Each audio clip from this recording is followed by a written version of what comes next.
नमस्कार, श्री स्वामी समर्थ. जय जय स्वामी समर्थ. स्वागत आहे तुमच्या सर्वांचं आजच्या एका नवीन व्हिडिओमध्ये, नवीन विषयासोबत. आज आपण घेऊन आलो आहोत शिवशंकराची अतिशय उच्च कोटीची सेवा, म्हणजेच बेलाच्या झाडाची सेवा. बेलाच्या झाडाच्या सेवेचं महत्त्व काय आहे, कशी सेवा करायची, काय सेवा करायची, हे सगळं सविस्तरपणे आजच्या व्हिडिओमध्ये आपण पाहणार आहोत.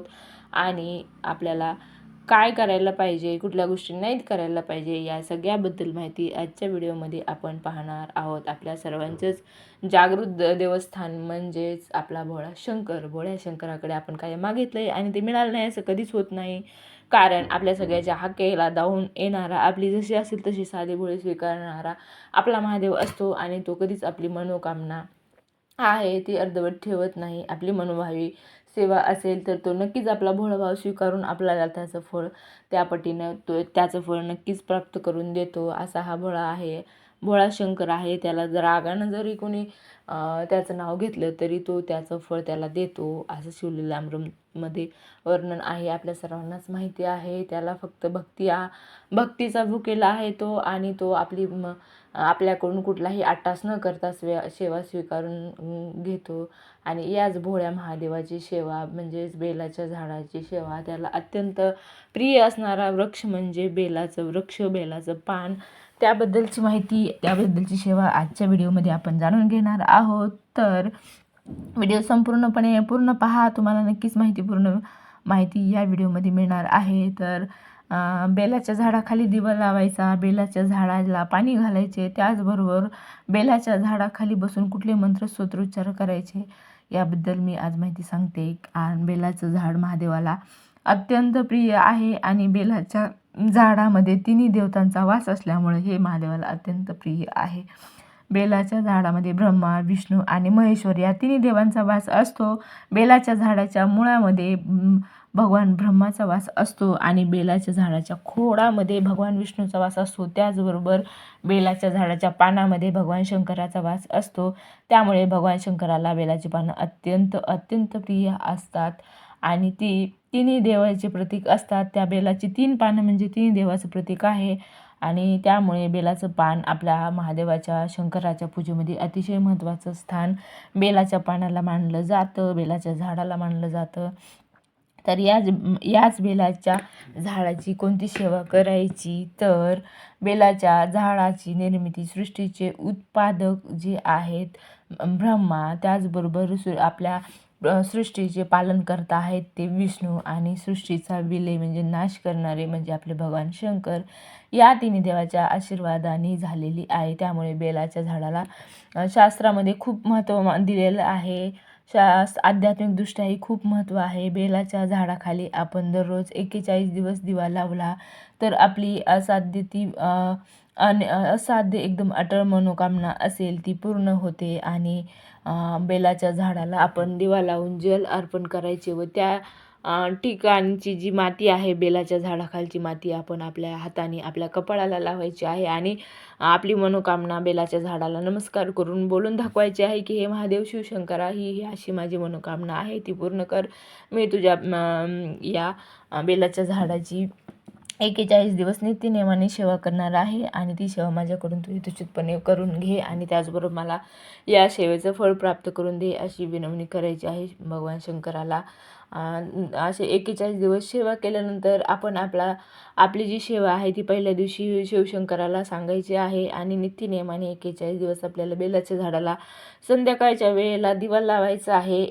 एक लोटा पाणी घालायचं आहे आणि धूप दीप अगरबत्ती लावायची आहे, तांदूळ अर्पण करायचे आहेत. अशा प्रकारे सेवा करायची आहे 41 दिवस. त्याने आपली मनोकामना नक्कीच पूर्ण होईल.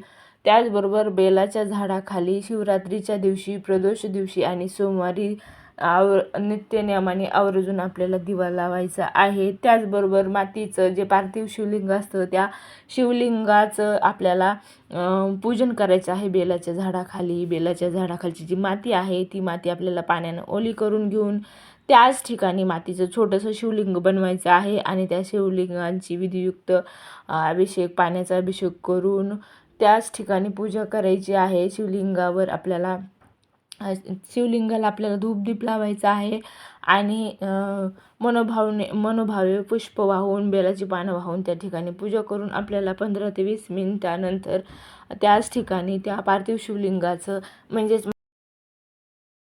म्हणजेच मातीने बनवलेल्या शिवलिंगाचं आपल्याला पाण्यात एका भांड्यात पाणी घेऊन त्या ठिकाणी विसर्जन करायचे आहे आणि विसर्जित झालेली माती आपल्याला त्या बेलाच्या झाडाखाली व बेलाच्या झाडाच्या खाली आपल्याला ओतायची आहे आणि आपल्याला प्रार्थना करायची आहे, आपली मनोकामना बोलून दाखवायची आहे.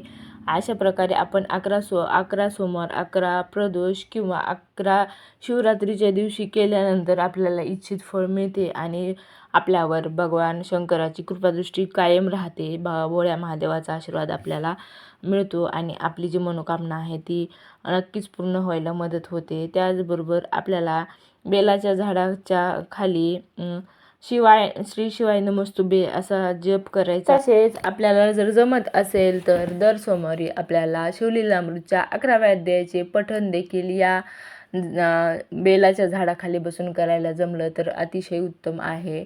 कारण यामुळे साक्षात बेलाच्या झाडामध्ये भगवान शंकराचा वास असतो आणि आपली सेवा प्रत्यक्ष शंकरास पर्यंत पोचली जाते. त्यामुळे आपल्याला शीघ्र आपली जी मनोकामना आहे ती पूर्ण होण्यास मदत होते. अशा प्रकारची सेवा आपण बेलाच्या झाडाखाली करायची आहे. त्याचबरोबर अशी सेवा झाल्यानंतर आपल्याला घरी येऊन आपल्या घरच्या शंकराच्या पिंडीची देखील सेवा करायची आहे आणि आपल्या घरच्या शंकराच्या पिंडीला देखील आपल्याला आपली जी इच्छा आपण बेलाच्या झाडाखाली व्यक्त केलेली आहे ती घरच्या देवच्या शंकराच्या पिंडीला तिची इच्छा बोलून व्यक्त करायची आहे. असे आपल्याला नित्य 11 सोमवार, 11 शिवरात्री, 11 प्रदोषाच्या दिवशी आपल्याला ही सेवा करायची आहे आणि त्यामुळे आपल्या मनोकामना नक्कीच पूर्ण होतील आणि आपल्याला कुठलाही त्रास असेल, आपल्याला आरोग्याच्या कटकटी असेल, आरोग्याबद्दल समस्या असेल तर त्या दूर होण्यास मदत होईल. बेलाच्या झाडाखालची माती आपण आपल्याला कपाळाला अवश्य लावायची आहे. त्यामुळे आपलं कर्मसंचित चांगलं होण्यास मदत होते आणि भगवान शंकराची कृपा आपल्या सर्वांवर राहण्यास मदत होते. अशीच कृपा सगळ्यावर भगवान शंकराची राहावी एवढीच भगवान शंकराच्या चरणी प्रार्थना. आणि व्हिडिओ आवडला असेल तर व्हिडिओला एक लाईक नक्कीच करा, चॅनलला सबस्क्राईब करा आणि भेटूया अशाच एका नवीन व्हिडिओसोबत. तोपर्यंत धन्यवाद सगळ्यांना. श्री स्वामी समर्थ. अवधूत चिंतन. श्री गुरुदेव दत्त. नमो पार्वतीपते शंभो हर हर महादेव.